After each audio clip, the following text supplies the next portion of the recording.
നേർവീതി പ്രഭാഷണ പരമ്പരയിലേക്ക് ഏവർക്കും സ്വാഗതം.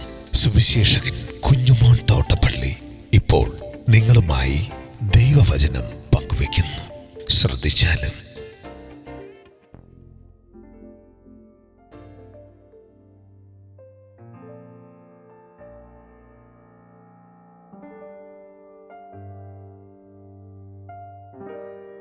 ഞാൻ ഇരിക്കുന്ന ഇടത്ത് അവരും. ദൈവനാമത്തിന് മഹത്വമുണ്ടാകട്ടെ. യോഹന്നാൻ സുവിശേഷം 17-ാം അധ്യായത്തിൻ്റെ 24 മുതൽ 26 വരെ ഞാൻ വായിക്കുന്നത് ശ്രദ്ധിച്ചാലും. പിതാവേ, നീ ലോകസ്ഥാപനത്തിന് മുമ്പേ എന്നെ സ്നേഹിച്ചിരിക്കൊണ്ട് എനിക്ക് നൽകിയ മഹത്വം നീ എനിക്ക് തന്നിട്ടുള്ളവർ കാണേണ്ടതിന് ഞാൻ ഇരിക്കുന്ന ഇടത്ത് അവരും എന്നോടുകൂടെ ഇരിക്കണം എന്ന് ഞാൻ ഇച്ഛിക്കുന്നു. നീതിയുള്ള പിതാവേ, ലോകം നിന്നെ അറിഞ്ഞിട്ടില്ല, ഞാനോ നിന്നെ അറിഞ്ഞിരിക്കുന്നു. നീ എന്നെ അയച്ചിരിക്കുന്നു എന്ന് ഇവരും അറിഞ്ഞിരിക്കുന്നു. നീ എന്നെ സ്നേഹിക്കുന്ന സ്നേഹം അവരിലാകുവാനും ഞാൻ അവരിലാകുവാനും ഞാൻ നിന്റെ നാമം അവർക്ക് വെളിപ്പെടുത്തിയിരിക്കുന്നു, ഇനിയും വെളിപ്പെടുത്തും.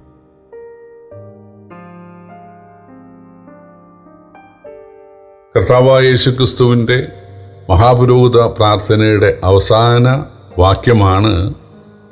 ഭാഗമാണ് നാം ഇപ്പോൾ വായിച്ചത്. അവിടെ പ്രധാനമായിട്ട് എഴുതിയിട്ടുള്ളത് ഞാൻ ഇരിക്കുന്ന ഇടത്ത് അവരും ഇരിക്കണം എന്നാണ്. പലരും വിചാരിച്ചിരിക്കുന്നത് ഇതൊരു സ്ഥലത്തിൻ്റെ കാര്യമാണ് എന്നാണ്. അതായത് സ്വർഗത്തിൽ അവർക്ക് ഇടമുണ്ടാകണം എന്നാണ്. പ്രിയപ്പെട്ടവരെ, അവർ യേശുക്രിസ്തുവിനെ രക്ഷിതാവായി സ്വീകരിച്ച സമയത്ത് തന്നെ പിതാവിൻ്റെ മക്കളായില്ലേ? മക്കളെങ്കിൽ അവകാശികളല്ലേ? അവനെ കൈക്കൊണ്ട് അവൻ്റെ നാമത്തിൽ വിശ്വസിക്കുന്ന ഏവർക്കും ദൈവമക്കളാകാൻ ദൈവം അധികാരം നൽകിയിരിക്കുകയല്ലേ? റോമാലേഖനത്തിൽ മക്കളെങ്കിലോ അവകാശികൾ എന്ന് നമ്മൾ വായിക്കുന്നുണ്ടല്ലോ. അപ്പോൾ തീർച്ചയായിട്ടും ഒറ്റ നിമിഷം കൊണ്ട് ആ കുരിശിലെ കള്ളൻ പർദീസയ്ക്ക് അവകാശി ആയതുപോലെ യേശുക്രിസ്തുവിനെ രക്ഷകനായി സ്വീകരിച്ചിരിക്കുന്ന ഏവരും ഒറ്റ നിമിഷം കൊണ്ട് രക്ഷിക്കപ്പെടുകയാണ്, പാപമോചനം പ്രാപിക്കുകയാണ്, നിത്യജീവൻ പ്രാപിക്കുകയാണ്, സ്വർഗാവകാശികളായിട്ട് മാറുകയാണ്. തീർച്ചയായിട്ടും അവർ മരണത്തോടുകൂടെ അവരുടെ ആത്മാക്കൾ സ്വർഗത്തിലേക്ക് മാറ്റപ്പെടും, അല്ലെങ്കിൽ ക്രിസ്തുവിൻ്റെ അടുത്തേക്ക് മാറ്റപ്പെടുമെന്നുള്ളതിന് യാതൊരു തർക്കവുമില്ല. പക്ഷെ അതല്ല കർത്താവോട് പ്രാർത്ഥിക്കുന്നത്. യേശു യോഹന്നാൻ സുവിശേഷം 14-ാം അധ്യായത്തിൽ പറഞ്ഞു, എൻ്റെ പിതാവിൻ്റെ ഭവനത്തിൽ അനേക വാസസ്ഥലങ്ങളുണ്ട്, ഞാൻ നിങ്ങൾക്ക് സ്ഥലം ഒരുക്കാൻ പോകുന്നു. അതായത് ഇന്ന് സ്വർഗത്തിലുള്ള വാസസ്ഥലങ്ങൾ എന്ന് പറയുന്നത് കെട്ടിടങ്ങളല്ല. അങ്ങനെയൊക്കെ പണ്ട് കാലത്ത് പഠിപ്പിച്ച ആളുകളുണ്ട്. അവിടെ സ്വർഗത്തിൽ സ്ഫടികം കൊണ്ടുള്ള, സ്വച്ഛ സ്ഫടികം കൊണ്ടുള്ള പളുങ്ക് പോലെയുള്ള കെട്ടിടങ്ങളാണ്. അതിൽ ഓരോ പോർഷൻ ഓരോരുത്തർക്ക് കൊടുക്കുകയാണ്. അവിടെ ഭാര്യയോ ഭർത്താവോ മക്കളോ അങ്ങനെ ഭൂമിയിലുള്ള അതൊന്നുമില്ലല്ലോ. അതൊന്നുമില്ലെന്ന് പറഞ്ഞാൽ അവർക്ക് മനസ്സിലാകും, ഇത് ഭൂമിയിലായിരുന്നപ്പോൾ എൻ്റെ ഭാര്യയായിരുന്നു, ഇതെൻ്റെ മകനായിരുന്നു, അല്ലെങ്കിൽ ഇതെൻ്റെ അപ്പനായിരുന്നു, അല്ലെങ്കിൽ ഇത് അപ്പോസ്തലന്മാരിന്ന ആളുകളാണ്, ഇത് യേശുവിൻ്റെ അമ്മ മറിയമാണ്, അല്ലെങ്കിൽ ഇത് ഏലിയാവാണ്, ഇത് മോശയാണ്. ആ തിരിച്ചറിവ്, ആ ജ്ഞാനം നമുക്ക് ഉണ്ടാകും. പക്ഷേ ഓരോരുത്തരായിട്ട് ഓരോ മുറിയിൽ ഇങ്ങനെ കഴിയുകയാണ് സ്വർഗം എന്നുള്ളത് തികച്ചും വചനവിരുദ്ധമായൊരു കാര്യമാണ്. എല്ലാം സ്വർഗത്തിൽ വലിയ ഒരു പ്രദേശം നമുക്കുണ്ടാകുമെന്നൊക്കെ പറയുന്ന ആളുകളുണ്ട്. പ്രിയപ്പെട്ടവരെ, സ്വർഗത്തിലെ ആത്മീക അനുഗ്രഹങ്ങളാണ് നമുക്കുള്ളത്. അല്ലാതെ അവിടെയും വീടും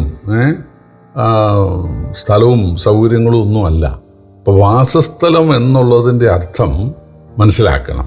ഈ തർജ്ജമ ചെയ്ത ആളുകളുടെ മനസ്സിലൊരു പക്ഷേ ഒരു പ്രദേശം എന്നവർ ചിന്തിച്ച് കാണും. എന്നാൽ ദൂതൻ വാസസ്ഥലം വിട്ടുപോയി, അല്ലെങ്കിൽ ദൂതന്മാർ വാസസ്ഥലം വിട്ടുപോയി എന്ന് പറയുന്നത് അവിടെ തേജസ്കരിക്കപ്പെട്ട ശരീരവും പദവിയും അവരുടെ റാങ്കുമാണ്, അവരുടെ അധികാരമാണ്. അവർക്ക് സ്വർഗത്തിൽ ചെല്ലാം. കാരണം യോബിൻ്റെ പുസ്തകത്തിലുണ്ട്, ദൈവപുത്രന്മാർ നിൽക്കാൻ ചെന്നപ്പോൾ സാത്താനും ചെന്നുവെന്ന്. ആത്മജീവിയാകയാൽ അവർക്ക് എല്ലായിടത്തും പോകാം. പക്ഷേ അവർ അന്യജടം മോഹിച്ചു, അവസ്ഥ, അന്യ റാങ്ക്, ദൈവത്തെ പോലെ ആകാൻ ആഗ്രഹിച്ചു. അതുകൊണ്ടുള്ളതും കൂടെ നഷ്ടമായി. അതാണ്. അപ്പോൾ സ്വർഗത്തിൽ അനേക വാസസ്ഥലങ്ങളുണ്ടെന്ന് പറയുന്നത് തീർച്ചയായിട്ടും അവിടെ ഗബ്രിയേലിന് ഒരു പ്രത്യേക തേജസ്കരിക്കപ്പെട്ട ശരീരം, മീഖായേലിന് വേറൊന്ന്, 4 ജീവികൾക്ക് വേറൊന്ന്, 24 മൂപ്പന്മാർക്ക് വേറൊന്ന്, സാറാഫുകൾക്ക് വേറൊരു തേജസ്, കെരൂബുകൾക്ക് വേറൊരു തേജസ്. എന്നാൽ യേശുവിനെ രക്ഷകനായി സ്വീകരിച്ചല്ലെങ്കിൽ ലോകസ്ഥാപനം മുതൽ രക്ഷിക്കപ്പെട്ട ആളുകൾക്ക്, മനുഷ്യരിൽ നിന്ന് രക്ഷിക്കപ്പെട്ട ആളുകൾക്ക് കർത്താവ് ഒരുക്കുന്നത് ഇതിൽ നിന്നൊക്കെ വ്യത്യസ്തമായ, ദൂതന്മാർക്ക് പോലും ആശ്ചര്യം തോന്നുന്ന ഒരു തേജസ്കരിക്കപ്പെട്ട ശരീരമായിരിക്കും, ഒരു വാസസ്ഥലം, ഒരു അവസ്ഥയായിരിക്കും. അതായത് അവർ എന്നെപ്പോലെ ആകണം എന്നുണ്ടല്ലോ. യോഹന്നാന്റെ ലേഖനത്തിലുണ്ട്, പ്രിയമുള്ളവർ, നാം ഇപ്പോൾ ദൈവമക്കളാകുന്നു, നാം ഇന്നതാകുന്നത് പ്രത്യക്ഷമായാലും പ്രത്യക്ഷനാകുമ്പോൾ നാം അവനെ താൻ ഇരിക്കുമ്പോൾ തന്നെ കാണുന്നതുകൊണ്ട് അവനോട് സദൃശന്മാരാകും. അപ്പൊ യേശുവിൻ്റെ വാസസ്ഥലം നമുക്ക്, യേശുവിൻ്റെ തേജസ്കരിക്കപ്പെട്ട ശരീരത്തിന്റെ അതേ സ്ഥിതി നമുക്ക്, തന്നോളം യേശു നമ്മളെ ഉയർത്തുകയാണ്. തൻ്റെ തേജസ്, നാം ആ തേജസ്സിന്റെ കൂട്ടവകാശികളായി നാം മാറുകയാണ്. നാം തേജസ് പ്രാപിക്കുകയാണ്. ഇവിടെ യേശു പറയുകയാണ്, അവര് എന്നോടൊപ്പം ഇരിക്കണം. എൻ്റെ തേജസ്കരിക്കപ്പെട്ട ആ അവസ്ഥ അവർക്കും ഉണ്ടാകണം. മറുകോമലയിൽ യേശുവും ഏലിയാവും മോശയും, അതിൽ മോശയും ഏലിയാവും ദൂതന്മാരെ പോലെ ആകുകയല്ലല്ലോ ചെയ്തത്, മൂവരും ഒരുപോലെയായി. യേശുക്രിസ്തു അങ്ങനെയാണ്. അല്ലെങ്കിൽ തെസ്സലോനിക്ക ലേഖനത്തിൽ പൗലൂസ് എഴുതിയിട്ടുള്ളത്, പെട്ടെന്ന് കണ്ണിമയ്ക്കിടയിൽ മരിച്ചവർ ഉയർത്തെഴുന്നേക്കും, ജീവിച്ചിരിക്കുന്നവർ രൂപാന്തരപ്പെടും. അവരെല്ലാവരും യേശുവിനെ പോലെയാകും. അതാണ് ഈ വാസസ്ഥലം എന്നുകൊണ്ട് ഉദ്ദേശിക്കുന്ന ഒരു സ്ഥലമല്ല, ഒരവസ്ഥയാണ്. അപ്പോൾ യേശു പിതാവിനോട് അവസാനം പ്രാർത്ഥിക്കുന്നത്, നീ എനിക്ക് തന്നിട്ടുള്ള മഹത്വം അവർക്കും ഉണ്ടാകണം, നീ എനിക്ക് തരാൻ പോകുന്ന തേജസ്കരിക്കപ്പെട്ട അവസ്ഥ അവർക്കും ഉണ്ടാകണം. പ്രിയപ്പെട്ടവരെ, നമ്മൾ സ്വർഗത്തിൽ ദൂതന്മാരെക്കാൾ ശ്രേഷ്ഠരായിരിക്കും. നമ്മൾ ദൂതന്മാരെ വിധിക്കുമെന്നുണ്ടല്ലോ. തീർച്ചയായിട്ടും നമ്മൾ ദൂതന്മാരെക്കാൾ ശ്രേഷ്ഠരായിരിക്കും. നമ്മൾ യേശുവിന് തുല്യം തേജസ്സുള്ളവർ ആയിരിക്കും. അതാണ് നമുക്ക് കിട്ടാൻ പോകുന്ന തേജസ്കരിക്കപ്പെട്ട ശരീരം. അതല്ലാതെ സ്വർഗം നമുക്ക് പണ്ടേ വാഗ്ദാനം ചെയ്യപ്പെട്ടിട്ടുള്ളതാണ്. സ്വർഗത്തിലെ സകല ആത്മീയ അനുഗ്രഹങ്ങളും നമുക്ക് വാഗ്ദാനം ചെയ്യപ്പെട്ടിട്ടുള്ളതാണ്. എന്നാൽ യേശു പറയുകയാണ്, നീ എനിക്ക് തരാൻ പോകുന്ന അതേ മഹത്വം അവർക്കും ഉണ്ടാകണം, അവർ എന്നെപ്പോലെ ആകണം എന്ന് ഞാൻ ആഗ്രഹിക്കുന്നുവെന്നാണ്.